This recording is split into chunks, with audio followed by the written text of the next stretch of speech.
पति के अचानक गरीब होने पर पत्नी अगर साथ है तो पत्नी से ज्यादा फिर शुद्ध कोई नहीं है, फिर पत्नी परम शुद्ध हो जाती है। पत्नी के चाहे कितने भी दोष होंगे, कितने भी पाप होंगे, उसने कोई गलतियां भी की होंगी, कुछ भी किया होगा, पर अचानक पति का पैर फिसला, गरीबी आई और पत्नी ने साथ दिया, तो पत्नी के सारे पाप खत्म हो जाते हैं और वो शुद्ध हो जाती है।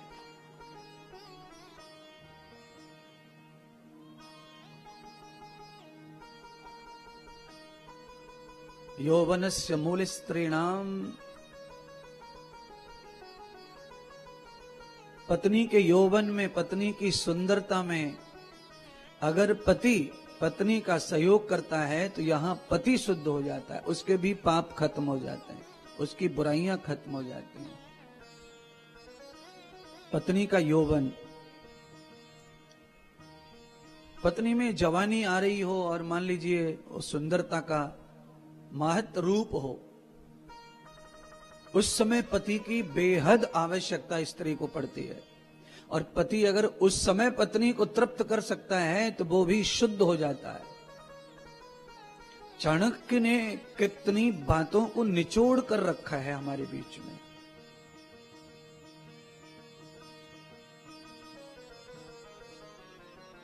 अब व्याख्यान इसके ऊपर आगे बढ़ा है, थोड़ी चर्चा करेंगे।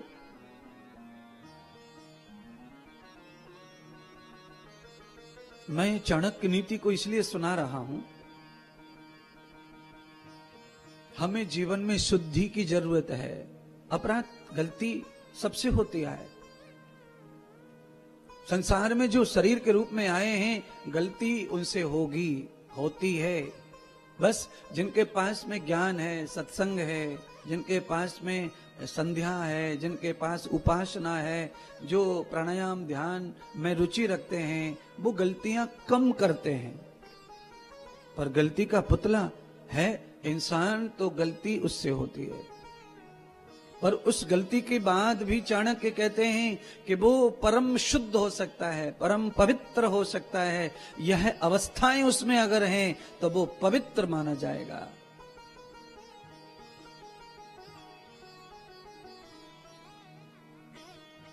तो ये सरल बातें हैं, कोई बहुत कठिन बात नहीं है। पानी को पवित्र करने के लिए उसे मिट्टी में डाल दो, और मिट्टी से नितरा हुआ पानी, मिट्टी से फिल्टर हुआ पानी परम पवित्र हो जाता है।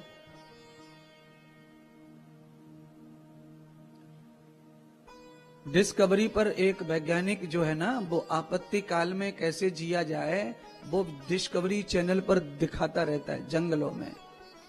तो वो क्या करता है कि संकट में, रेगिस्तान में, जहां पानी नहीं है वहां उसे 8 दिन रहना है, और पानी खत्म हो गया तो वो क्या करता है, वो पानी को फिल्टर करने के लिए, शुद्ध करने के लिए एक पात्र लेता है, उस पात्र में रेत भरता है और उस रेती में पेशाब कर देता है, और वो पेशाब 4 घंटे में पानी उस रेत से एक एक बूंद करके नीचे टपकता है, वहां वो पात्र रख देता है। अपने ही पेशाब को पी करके वो आपत्ति रेगिस्तान में जीवित रहने का ज्ञान देता है, और वो कहता है कि अगर 8 अंगुल रेत के ऊपर पेशाब किया जाए और वो यहां से टपकने लग जाए बूंद बूंद, तो वो पेशाब नहीं रहता, जो आपने पिया था वो ही पानी रहता है। उसके जो दोष रहते हैं शरीर से निकले हुए, वो दोष मिट्टी के कणों में समाप्त हो जाते हैं, और वो पहले जैसा ही रिसाइकिल हो जाता है, और आपत्ति में प्राण बच सकते हैं, यानी पेशाब भी शुद्ध हो जाता है।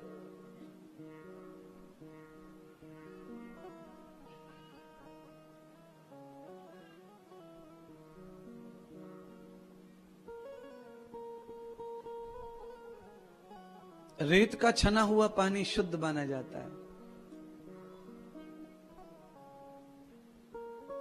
भोजन की थाली से किया हुआ दान भोजन से पहले फिर थाली शुद्ध मानी जाती है। आपत्ति काल में पति के साथ, गरीबी में पति के साथ खड़ी महिला शुद्ध हो जाती है, शुद्ध मानी जाती है। पत्नी के यौवन की रक्षा करे, फिर पति शुद्ध हो जाता है, उसके दोष मिट जाते हैं।